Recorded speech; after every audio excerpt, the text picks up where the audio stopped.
Welcome to New Possibilities. I speak truth to power without fear. Here we have another reminder of how unjust the so-called criminal justice system is when it comes to black people. You all remember Tamir Rice, a 12-year-old African-American boy who was gunned down by police in Cleveland. This brother was walking around at a park playing with a toy gun. The police arrived on the scene, and within seconds, they shot this brother down dead in the streets like a dog. It took the prosecutors forever to finally investigate the case, to finally bring the case before a grand jury. Instead of acting the way prosecutors do, instead of serving the proper function of prosecutors, instead of presenting just enough evidence to get an indictment, these prosecutors, instead of representing Tamir Rice's family, instead of representing the people, these prosecutors basically represented the police. They served as counsel for the police who killed this young brother. These prosecutors actually recommended that the grand jury not indict the police officers responsible for Tamir Rice's death. And that's what ended up happening. The grand jury decided not to indict. This prosecutor presented all kinds of evidence instead of narrowly tailoring the evidence to get an indictment. He presented everything.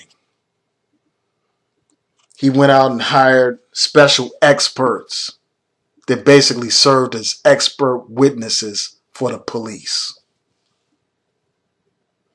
Expert witnesses. Here you have a 12-year-old boy killed by the police. Instead of advocating justice for this young brother, these police act as counsel. These prosecutors act as counsel for the police. It's a damn shame. They did everything in their power to rationalize the killing of this brother. They said that he appeared to be in his 20s, even though he's only 12 years old. They said that his toy gun looked realistic. They said that there were calls into the police alleging that this young brother was pointing a gun at people. They came up with all kinds of rationalizations to justify this unjust result. In the description box of this video, I will include a link to the video of the prosecutor so you could watch the injustice unfold. So you can watch these people rationalize the killing of this young brother. There are double standards in this country. When it comes to black people, they have a shoot first and ask questions later type of policy. But when it comes to white people, they have a policy of tolerance. They have a policy of kid gloves. They have a policy of negotiations and civil behavior. And we have example after example after example of this. I was reading today about an elderly woman who circled a police station with a gun, what appeared to be a gun, but it turned out that it was a fake gun, but it looked very real. The police didn't shoot this woman. She was unscathed by the police. There are examples of white people walking around with automatic assault rifles. And the police, they don't throw them to the ground. They just have a polite little conversation with them. That's how they deal with white people. Not too long ago, you had some redneck extremists who had a protest against the police who were trying to arrest him. He had armed supporters pointing assault rifles at the police. And not a one of those protesters were harmed by the police. You had a situation not too long ago involving white biker gangs. Those gangs engaged in a brawl. Those gangs had all kinds of weapons. Many people were injured, and from what I recall, some people were killed. I can't recall the numbers, but the police, when they responded to that situation, they didn't shoot any of those bikers. In fact, they sat side by side with those bikers and chatted it up. They had friendly conversation with these people. See, this society doesn't give a damn about black people. They never have, and they probably never will. We have to remember what kind of society we're talking about. We're talking about a society that was built on the backs of our ancestors, built on the enslavement of our ancestors. We're talking about a society that denied us basic human rights, that segregated us and humiliated us.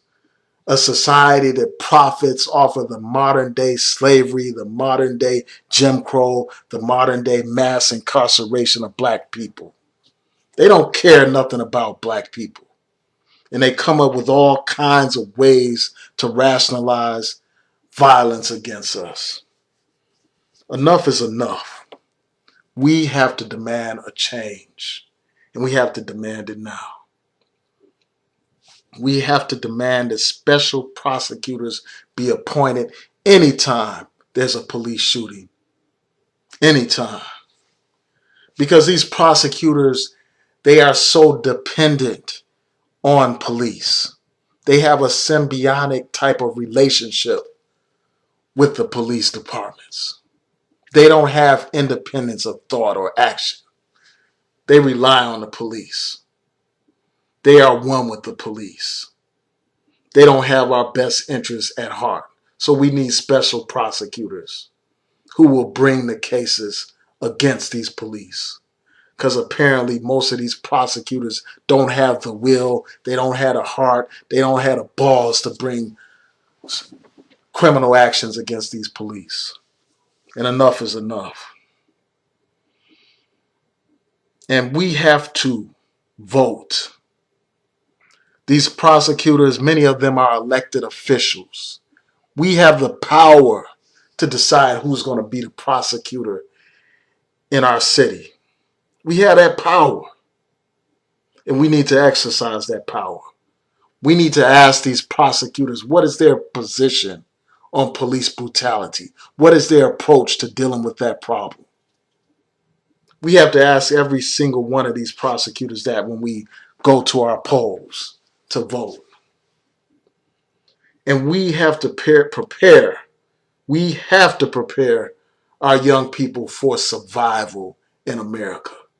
We have to quit looking at America through rose-colored lenses and look at America as what it is, a racist country.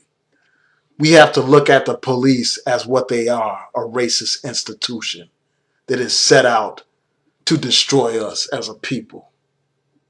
We have to prepare our young people on how to deal with these police, on how to interact with these police.